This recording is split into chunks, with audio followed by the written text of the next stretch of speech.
ጋዜጠኛ መዓዛ ብሩ ማን ናት? የጋዜጠኝነት ተምሳሌት።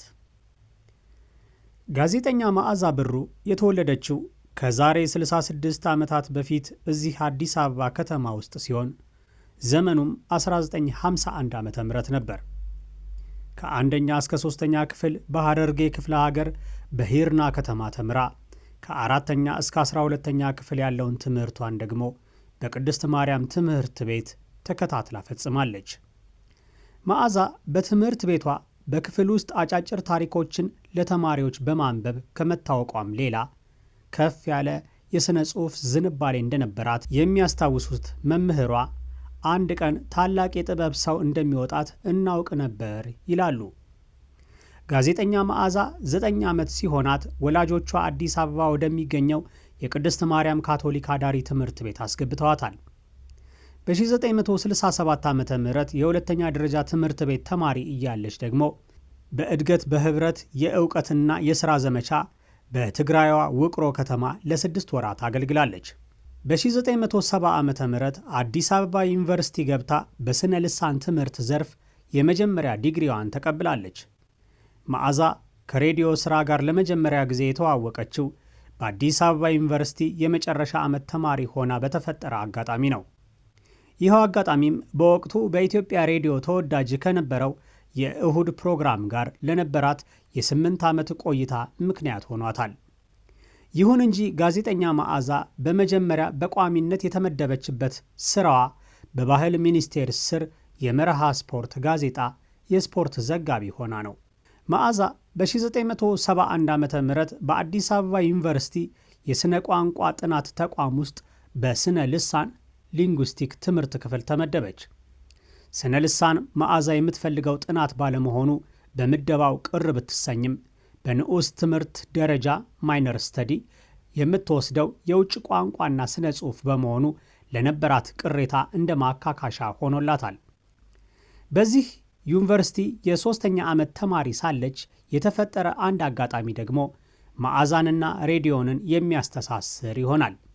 ይኸውም የኢትዮጵያ ሬዲዮ የፕሮግራም ኃላፊ የነበሩት አቶ ታደሰ ሙሉነህ ለሚያዘጋጀው የእሁድ የሬዲዮ ፕሮግራም ድራማ የሚጫወቱ ሸጋ ድምፅ ያላቸው ወጣቶችን ሲያፈላልግ ከመዓዛ ጋር ይተዋወቃል።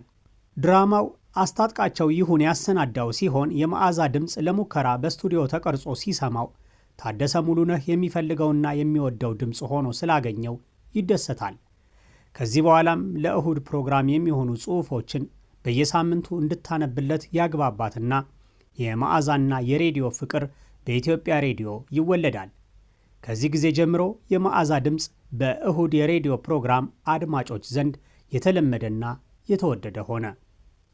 መዓዛም የሌሎችን ጽሑፎች በማንበብ ብቻ ሳትወሰን የራሷን ጽሑፎች እያዘጋጀች የምታቀርብ ንቁ ተሳታፊ በመሆን ከሬዲዮ ፕሮግራሙ ቤተሰቦች እንደ አንዱ ሆነች። በ1974 ዓ.ም ከዩኒቨርሲቲ ተመርቃ ትምህርቷ ፍጻሜውን እስካገኘ ድረስ መዓዛ ሬዲዮና ትምህርትን ጎን ለጎን ስታስኬድ ቆይታለች። የመዓዛ የሥራ ዓለም የተጀመረው ግን በምትወደውና በምትፈልገው በኢትዮጵያ ሬዲዮ ውስጥ ሳይሆን መንግሥት በመደባት በባህል ሚኒስቴር መስሪያ ቤት ውስጥ ነበር። ሥራዋም ባህልና ስፖርት የተባለው የመስሪያ ቤቱ መምሪያ በሚያሳትመው መርሃ ስፖርት የተሰኘ ወርሃዊ የስፖርት መጽሔት በኋላም ጋዜጣ ላይ ሆነ። ምንም እንኳን አዲሱ ሥራዋ ከሬዲዮ የሚያርቃት ቢሆንም መዓዛ ግን ሳትሸነፍ ሬዲዮን በትርፍ ጊዜ ሥራነት ተያያዘችው። ሬዲዮ ጣቢያው የሚሰጣትን አነስተኛ ክፍያ እየተቀበለችም ልዩ ልዩ ጭውውቶችንና መጣጥፎችን በግልና በጋራ በማቅረብ ተወዳጅ ሥራዎቿን ለሕዝብ አበርክታለች። መዓዛ በእሁድ የሬዲዮ ፕሮግራም ታቀርባቸው የነበሩት ሥራዎች ይዘት ማኅበራዊ ሕይወት እንዲሰምር በመጣር ላይ ያተኮሩ ሆነው ግልጽ፣ ቀላልና ለዛ ያልተለያቸው ስለነበሩ ከ3 አስርተ ዓመታት በኋላም ትውስታቸው ከአድማጭ ሕሊና አልጠፉም። በዚሁ ፕሮግራም ላይ መዓዛ ካበረከተቻቸው የፈጠራ ሥራዎች ውስጥ ጎልቶ የሚታወሰው የአዲሱ ቤተሰብ የተሰኘ ባለ 86 ክፍል ድራማ ሲሆን በዘመኑ ከሊቅ እስከ ደቂቅ ሁሉም የሚያደምጠው ተወዳጅ የቤተሰብ ድራማ ነበር። መዓዛ በመርሃ ስፖርትና በሬዲዮ መካከል ሆና ከ4 ዓመት በላይ ከቆየች በኋላ በ1979 ዓመተ ምህረት የባህል ሚኒስቴርን ለቃ በውጭ ጉዳይ ሚኒስቴር ተቀጠረች። አዲሱን መስሪያ ቤቷን ከተቀላቀለችበት ከዚህ ጊዜ ጀምሮ ከሬዲዮ እየራቀች መጣች። በውጭ ጉዳይ ሚኒስቴር ውስጥ የቆየችው ለ3 ዓመታት ያህል ሲሆን ከዚያ በኋላ የግሏን የማስታወቂያ ሥራ ድርጅት መስረታ የራሷ ተቀጣሪ ሆናለች። ከ1979 ዓ.ም ጀምሮ እስከ 1992 ዓ.ም ባሉት የ13 ዓመታት ጊዜ ግን መዓዛና ሬዲዮ ተራራቁ። መዓዛና ሬዲዮ ዳግም የተዋደዱት እንደተገለጸው በ1992 ዓ.ም ሳምንታዊውን የጨዋታ ፕሮግራም በኤፍኤም አዲስ 97.1 ከተፈሪ ዓለሙ ጋር በጋራ ማቅረብ ሲጀምሩ ነበር። የጨዋታ ፕሮግራም እስከ 1999 ዓ.ም ድረስ በአድማጮቹ እንደተወደደ በኤፍኤም አዲስ 97.1 ላይ ሲቀርብ ቆይቷል። መንግሥት ለመጀመሪያ ጊዜ 2 የኤፍኤም ሬዲዮ ፈቃዶችን ለግሉ ዘርፍ ለመስጠት ሲዘጋጅ ዝርዝር የሥራ ዕቅድ አቅርባ ባመለከተችው መሠረት ከረጅም ጊዜ ቆይታ በኋላ ከ10 አመልካቾች መካከል አንዷ ሆና የመጀመሪያ የግል የኤፍኤም ሬዲዮ ባለቤት ያደረጋትን ፍቃድ ተቀበለች። መዓዛ የሬዲዮ ማሰራጫ መሳሪያዎችን ውድነት፣ የማሰራጫ ቦታና የባለሙያ እጦትን ተቋቁማ ሸገር 102.1 ኤፍኤም ሬዲዮን በታህሳስ 1999 ዓ.ም አበረከተችልን። ባለትዳርና የ3 ልጆች እናት የሆነችው መዓዛ ብሩ እንደ ባለቤት ሥራ አስኪያጅና ጋዜጠኛ በመሆን በኢትዮጵያ ተወዳጁንና የመጀመሪያውን የግል የኤፍኤም ሬዲዮ ጣቢያ ትመራለች። ኢትዮጵያ ለዘላለም ትኑር እያለች። አንጋፋዋ ጋዜጠኛ መዓዛ ብሩ ለሬዲዮ የተፈጠረች፣ ይህን መክሊቷንም አውቃ በምትወደው ሙያ የተሰማራች ታላቅ ሰው ናት። መዓዛ ላለፉት 40 ዓመታት ከሚዲያው ገጽ ላይ ጠፍታ አታውቅም። ሙያዋን አክብራ እሷም ተከብራበታለች። ከመታየት ይልቅ መስራትን ያስቀደመችው መዓዛ የሙያውን ሕግ ተከትላ በከፍታ ነግሳበታለች።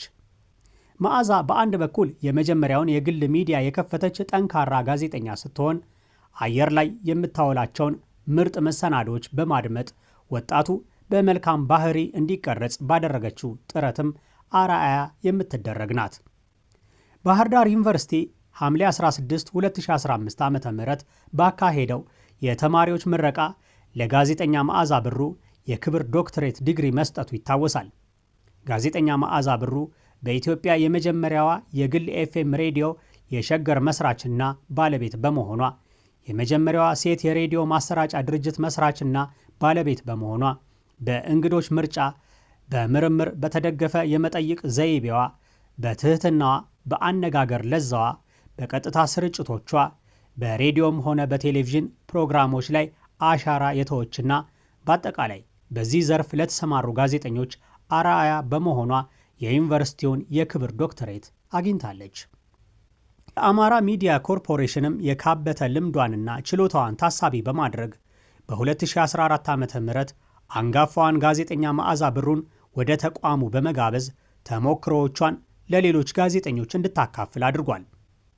እኛም የአንጋፋዋን ጋዜጠኛ መዓዛ ብሩን ቅንጭብ ታሪክ የሼልፍ ቲዩብ ላይ ስናቀርብ ለብዙ ጋዜጠኞች ተምሳሌት እንደምትሆን በማመን ነው። ሼልፍ ቲዩብ ነን። መርጠን አናመሰግንም፣ ለይተንም አንተችም። ጽኑ መርሃችን ነው።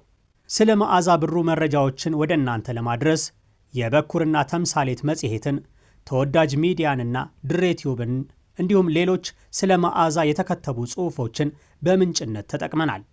ለዚህም ምስጋና እናቀርባለን። አበቃን። ሰላም።